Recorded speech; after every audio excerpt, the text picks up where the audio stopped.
If you're like many salespeople, when you have an outstanding year, you start realizing that they're going to ask me to have another outstanding year, probably with an increase this coming year. Well, if you're like most people, and especially salespeople, that's going to create some angst in your thoughts as far as thinking, okay, I wonder if I can do that. And we start to create naturally some limiting beliefs. And so I'm going to share with you guys a model called the 3 dimensions of human behavior. Ron Willingham, the author of Integrity Selling, put together some research with Dr. Maxwell Maltz, who wrote Psycho-Cybernetics. You may be familiar with that book. Well, Dr. Maxwell Maltz is a plastic surgeon, and what he found through his research is that he would fix a blemish on a patient, and then when he took the bandages off, oftentimes they would still see that blemish even though it wasn't there. And Ron thought, isn't that funny? People in general will do 10 items, 9 of them right, and they'll do one thing wrong, and what do we focus on?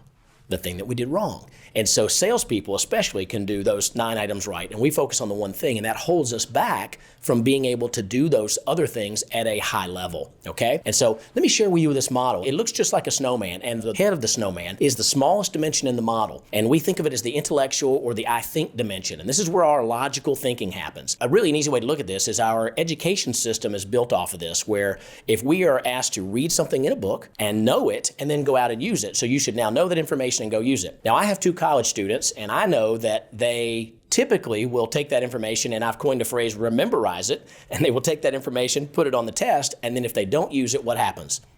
It goes away, right? And so it's the smallest dimension of the model is our intellectual dimension that is our logical thinking. Now, the middle of the snowman that overrides our intellectual thinking is the emotional dimension or the I feel dimension. This is where all your emotional feelings happen. And in a sales world, I know I need to make this many calls, visit this many offices, and I know I'm going to be successful.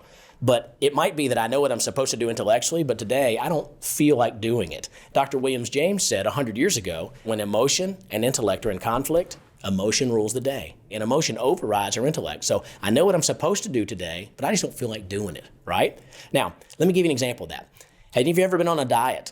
And you know intellectually what you're supposed to do when you're on a diet, but you come to a meeting like this and there's cookies and donuts outside and you go, okay, I know what I'm supposed to do, but I'm just going to have 3. We know intellectually what we're supposed to do, but our emotion overrides. Now, there's a larger dimension of the base of the snowman that overrides both of these, and this is called your creative unconscious or your I am dimension. It's who we are. It's what we say to ourselves. In this dimension, it's our self-talk where all of our actions, our feelings, our behaviors, and our abilities are all housed. It's what we say to ourselves, and it's been created throughout your whole lifetime.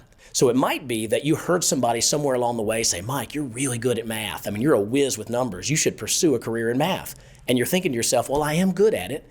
And, I study for it. I'm thinking positively. If I take a test and prove it, then I start to internally believe I'm good at this, right?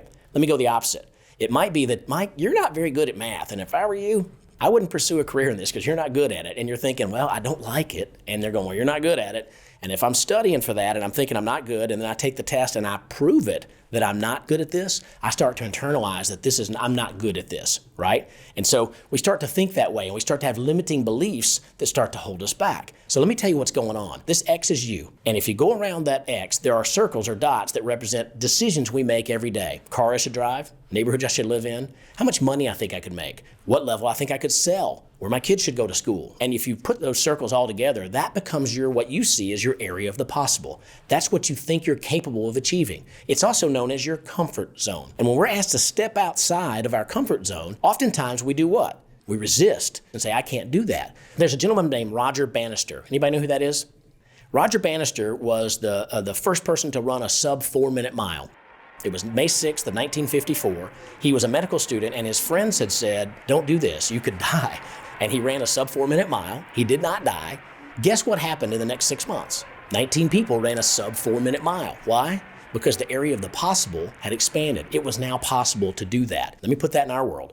We go out and have a phenomenal year, or we have a new product that comes out. And so in certain areas, we're thinking to ourselves, your territory is different than my territory. You guys will do well over there. Ours are different. Or I could never, my guys are maxed out. I can't do any more than what we're currently doing, or they're not going to like this. And we start to have limiting beliefs as not to why we can do it, but why we can't. And they start to hold us back. And then somebody has an experience where they go out and reach the goals that we're looking to reach. And then the next year, 25 people do the same thing. So the question becomes, how do we resist those limiting beliefs and step outside of our comfort zone to do that? You've got to get comfortable being uncomfortable. And so the very things that we're uncomfortable doing, the cold calls, the new people that we see, the asking questions I'm afraid to ask, you have to get in the habit of doing those things on a regular basis, because that's what helps you to step outside of your comfort zone on a regular basis. So the question I'm going to ask you is, what are some limiting beliefs that I have for myself right now? And be thinking about it, maybe write them down. What are those limiting beliefs that are holding me back? And then reprogram your thinking to think,